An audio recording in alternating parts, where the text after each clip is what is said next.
Cinta, dirham, dan luka. Aku dinikahi demi 100 juta per bulan. Tapi malam pertamanya mengubah segalanya. Dari seorang gadis desa sederhana menjadi istri pangeran Arab kaya raya. Tapi siapa sangka, di balik kemewahan istana dan bayaran 100 juta per bulan, tersembunyi malam pertama yang begitu kelam, hingga membuatnya trauma seumur hidup. Jangan skip 1 detik pun. Karena kisah ini akan membuka mata tentang harga yang harus dibayar dari sebuah pernikahan yang tak dilandasi cinta. Assalamualaikum warahmatullahi wabarakatuh. Sahabat cerita semua, selamat datang kembali di channel Cerita Atsa, tempat di mana kisah nyata dan penuh hikmah hadir untuk mengisi hari-hari kita. Semoga kalian semua sehat, bahagia, dan selalu dalam lindungan Allah Subhanahu wa Ta'ala. Salam hangat dari Wonosobo, Jawa Tengah. Sebelum kita masuk ke cerita yang bikin merinding ini, yuk bantu channel ini berkembang dengan klik tombol subscribe, nyalakan lonceng notifikasinya, dan jangan lupa like serta bagikan ke teman-temanmu. Doa terbaik untuk kalian semua. Semoga dilimpahkan rezeki halal yang berkah dan dijauhkan dari orang-orang yang bermuka dua. Amin. Namaku Naya. Usia 23 tahun. Lahir dan besar di sebuah desa kecil di lereng gunung wilayah Jawa Tengah. Hidupku biasa saja. Aku lulusan SMA yang mengisi hari-hari sebagai mua panggilan, kadang bantu ibu berjualan gorengan di pasar. Sejak kecil, aku sudah terbiasa hidup sederhana. Mewah bagiku adalah makan ayam goreng 2 kali seminggu dan bisa beli paket data sebulan tanpa mikir. Sampai suatu hari, hidupku berubah. Semuanya berawal dari Instagram. Aku memang cukup aktif di sana, upload hasil rias, OOTD sederhana, dan sesekali foto selfie dengan filter cantik. Aku tidak pernah menyangka bahwa suatu pagi, aku akan menerima pesan DM dari akun asing Sheikh Zaidal Malkik 99. Awalnya kupikir itu akun penipu atau spam. Tapi setelah kulihat profilnya, aku langsung terdiam. Pria itu mengenakan jubah putih bersih, sorban elegan, dan berdiri di depan sebuah istana besar berlatar langit gurun. Sorot matanya tajam namun berwibawa. Di bionya tertulis, Second Prince of Al Malik Royal House, UAE. Isi DM-nya sangat sopan, tapi juga mengejutkan. Ia mengaku tertarik padaku setelah melihat beberapa video reelsku yang viral.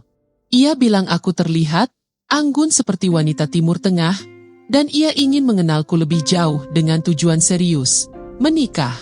Aku tertawa kecil waktu baca itu. Mungkin prank? Tapi hatiku tetap penasaran. Seminggu kemudian, sebuah agen pernikahan internasional dari Jakarta menghubungiku via email dan WhatsApp.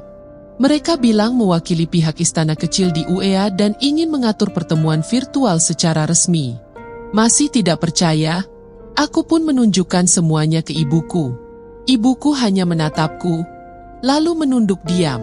Ayah sudah meninggal sejak aku kecil, dan ibu sudah terlalu lelah hidup susah. Ketika tahu bahwa pangeran itu siap membayar mahar kontrak pernikahan sebesar 100 juta rupiah per bulan ditambah rumah dan fasilitas hidup, mata ibuku berkaca-kaca. Kalau ini takdir, mungkin memang rezekimu, nak, katanya pelan. Dalam seminggu, kami menyelesaikan proses visa. Tiket pesawat first class dikirim ke emailku. Bahkan uang muka 200 juta ditransfer ke rekening ibu sebagai bentuk keseriusan. Tanganku gemetar melihat nominal itu. Aku dilepas oleh ibu di bandara dengan pelukan panjang. Ia menangis, tapi bukan karena sedih. Ia bilang, "Kamu akan hidup jauh lebih baik. Dan kami di sini tidak akan kesusahan lagi." Tapi jauh di lubuk hatiku, ada suara kecil yang berbisik. Benarkah ini rezeki, atau perangkap yang dibungkus emas? Pesawat pun tinggal landas. Aku melayang bersama harapan, rasa bangga, juga sedikit ketakutan yang belum bisa kusebutkan. Langit Dubai sore itu berwarna emas. Seolah ikut merayakan datangnya seorang gadis desa dari Indonesia yang akan menjadi bagian dari keluarga kerajaan. Ketika kakiku menginjak lantai bandara, aroma asing mulai memenuhi hidungku, bau parfum mahal, udara panas khas Timur Tengah, dan aura kemewahan yang sulit dijelaskan dengan kata-kata. Aku dijemput oleh mobil mewah berlogo kerajaan. Sopirnya memakai pakaian formal dan tak banyak bicara. Dari balik kaca mobil yang gelap, aku menyaksikan kota dengan gedung-gedung pencakar langit dan mobil-mobil sport berseliweran seperti mainan. Tapi hatiku justru semakin kecil. Kecil karena takut. Takut akan masa depan yang terlalu cepat berubah. Sesampainya di istana, aku disambut oleh para pelayan wanita berjilbab anggun. Mereka menyapaku dengan lembut, tapi wajah mereka menyimpan sesuatu. Seolah mereka tahu sesuatu yang belum ku ketahui. Kamarku besar. Sangat besar. Seperti yang hanya kulihat di sinetron atau drama Arab. Dindingnya berukir emas, lampu gantungnya kristal asli, dan setiap perabotnya terkesan tidak tersentuh manusia biasa. 3 hari kemudian, pesta pernikahan pun digelar. Aku dipakaikan gaun putih bercorak emas, dihiasi berlian yang harganya mungkin bisa memberi makan satu kampung selama setahun. Riasanku ditangani penata kecantikan terkenal dari Eropa, dan ada puluhan tamu bangsawan datang dari berbagai negara. Tapi, semua terasa dingin. Sheikh Zayed, pria yang akan jadi suamiku, hanya bicara secukupnya. Bahkan saat ijab kabul dilakukan, ia melafalkannya dengan ekspresi kosong. Tidak ada senyum. Tidak ada getaran cinta. Aku hanya tunduk, mencoba terlihat tegar, walau dalam hati bertanya-tanya, apakah ini yang dinamakan pernikahan? Setelah pesta usai, aku diantar ke kamar malam pertama. Semua pelayan keluar dan pintu ditutup pelan. Aku duduk di ujung ranjang yang sangat besar itu, mengenakan pakaian malam yang bahkan tak kupilih sendiri. Tiba-tiba, pintu terbuka. Sheikh Zayed masuk. Langkahnya pelan tapi mantap. Tubuhnya tinggi, gagah, dan auranya mendominasi seluruh ruangan. Aku berdiri gugup, mencoba menyapa, tapi hanya anggukan kecil yang ia berikan. Mulai malam ini, kamu milikku, katanya dalam bahasa Inggris beraksen berat. Kata-kata itu membuatku bergidik. Bukan karena romantis, tapi karena terasa seperti peringatan. Tanpa banyak basa-basi, ia mulai mendekat. Dan malam pun berlanjut dalam hening yang mengerikan. Aku hanya bisa berdoa, semoga semua ini cepat berlalu. Dan di balik dinding tebal istana itu, tak ada satupun yang tahu bahwa seorang gadis desa sedang menahan tangis di malam pertamanya, sendirian, dalam kamar emas. Ketika pintu kamar itu tertutup rapat, seolah dunia ikut membisu bersamaku. Udara dingin dari AC menyentuh kulitku, tapi bukan itu yang membuatku menggigil. Aku berdiri kaku di ujung tempat tidur, mengenakan gaun malam tipis yang diberikan pelayan tadi siang. Gaun itu indah, berenda emas, lembut seperti sutra. Tapi saat ini, tak ada keindahan yang bisa menenangkan hatiku. Sheikh Zayed melepaskan sorbannya, membuka jubah putihnya, dan berjalan pelan ke arahku. Langkahnya tenang tapi mengintimidasi. Sorot matanya tak bisa kutebak. Tidak ada senyum, tidak ada kelembutan. Hanya tatapan kosong yang membuatku ingin berlari jauh. Sit, katanya tegas. Aku menuruti perintahnya, duduk perlahan di ranjang. Tanganku gemetar, nafasku pendek. Aku mencoba mengatur diri, mencoba percaya bahwa ini hanya malam biasa. Aku adalah istri sahnya sekarang. Tapi, rasa takut itu terlalu nyata. Ia duduk di sampingku. Tak ada kata-kata manis. Tak ada percakapan hangat seperti yang sering kulihat di film, atau dengar dari teman-teman yang menikah lebih dulu. Yang ada hanya perlakuan kasar yang menghapus semua harapan. Malam itu bukan malam pertama yang didambakan setiap wanita. Malam itu adalah malam penyerahan paksa, bukan karena cinta, tapi karena kewajiban dalam kontrak. Aku sempat mencoba menolak, tapi tanganku ditepis. Tangisku pecah, tapi tak ada pelukan penghibur. Yang ada hanyalah tangan-tangan dingin yang memperlakukanku seperti barang milik. Tubuhku sakit, hatiku remuk. Tak ada pelukan hangat setelahnya. Tak ada kata, terima kasih, atau maaf. Ia hanya pergi tidur, membelakangiku seolah aku tak pernah ada. Aku duduk memeluk lutut di sudut tempat tidur, menggigil dalam gaun yang kini kusut. Air mata menetes begitu saja. Bukan 1-2 tetes, tapi hujan deras yang tak bisa kutahan. Aku ingin pulang. Aku ingin ibuku. Aku ingin rumah kecilku di kampung. Walau sempit dan reyot, tapi penuh kasih sayang. Namun kini, aku terjebak dalam kamar emas, dalam istana megah, dalam pernikahan tanpa jiwa. Dan malam itu adalah malam ketika bagian dari diriku mati. Mati bersama harapan-harapan manis yang dulu kuimpikan tentang pernikahan. Pagi setelah malam kelam itu, aku terbangun dengan tubuh pegal dan hati yang hampa. Sinar matahari masuk melalui jendela besar kamar, tapi tak mampu menghangatkan hatiku yang membeku. Sheikh Zayed sudah tidak ada. Yang tersisa hanya selembar kain mahal yang berserakan di lantai, dan jejak luka yang tak terlihat mata. Pelayan wanita masuk membawakan sarapan. Senyumnya dipaksakan, seperti tak ingin terlihat terlalu iba. Ia tak berkata apa-apa, hanya meletakkan baki perak berisi makanan yang bahkan tak sanggup aku cicipi. Aku menunduk, berbisik pelan, aku ingin pulang. Pelayan itu menatapku sejenak. Ada sesuatu di matanya. Luka lama, mungkin. Tapi ia hanya menjawab pelan. Yang Mulia tidak suka istri bicara soal pulang. Nikmati saja hidupmu di sini. Kamu beruntung, Nona. Beruntung? Hari-hari berikutnya berjalan seperti siksaan yang terbungkus kemewahan. Aku dikirimi uang setiap bulan. Benar, 100 juta ditransfer langsung ke rekening ibuku di Indonesia. Aku diberi kamar pribadi, pakaian mahal, perhiasan, bahkan sopir dan pelayan pribadi. Tapi semua itu tidak berarti apa-apa. Karena aku seperti burung di sangkar emas. Mewah, tapi tetap terkurung. Aku tak boleh keluar istana tanpa izin. HP-ku dibatasi. Paspor disita. Kamera di setiap sudut kamar. Dan setiap malam, Sheikh Zayed datang tanpa sapaan, tanpa perasaan. Seolah aku hanyalah bagian dari fasilitas hidupnya, bukan manusia dengan hati dan luka. Aku menangis diam-diam di kamar mandi setiap malam. Menulis surat pada diri sendiri di notes kecil yang kusembunyikan di dalam sepatu. Berapa harga kebebasan? Tulisku. Apakah 100 juta per bulan cukup untuk membeli kebisuan dan air mataku?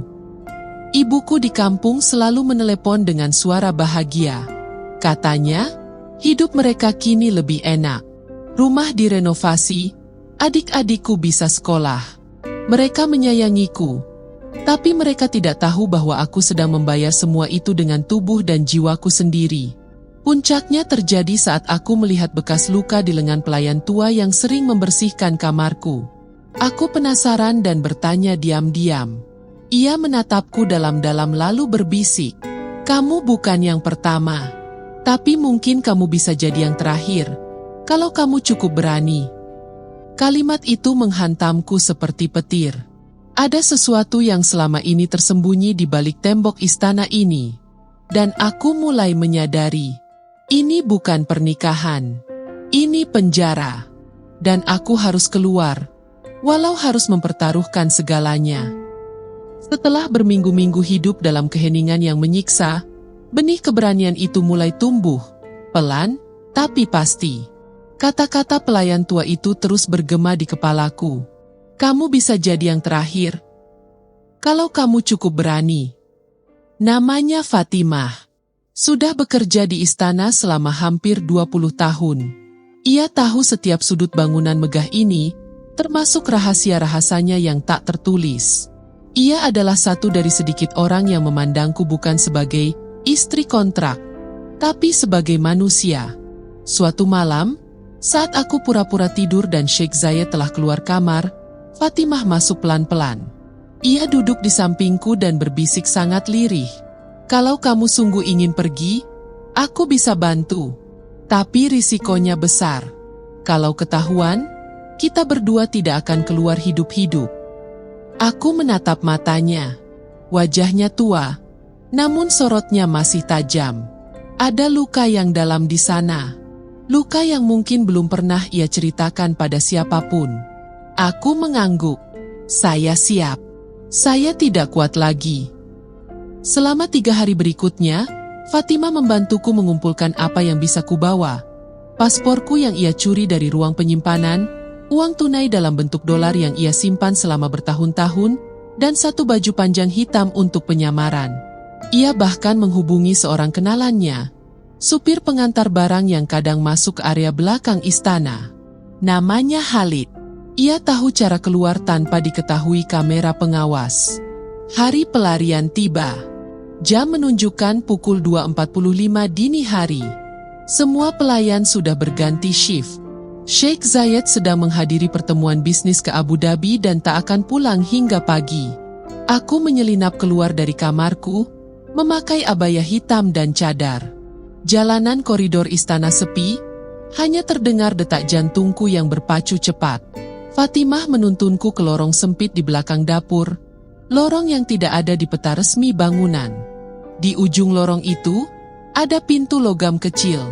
Terkunci, tapi Fatimah punya kuncinya.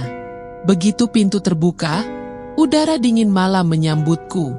Di luar sudah menunggu mobil tua milik Khalid, tersembunyi di balik gerobak angkut sayuran.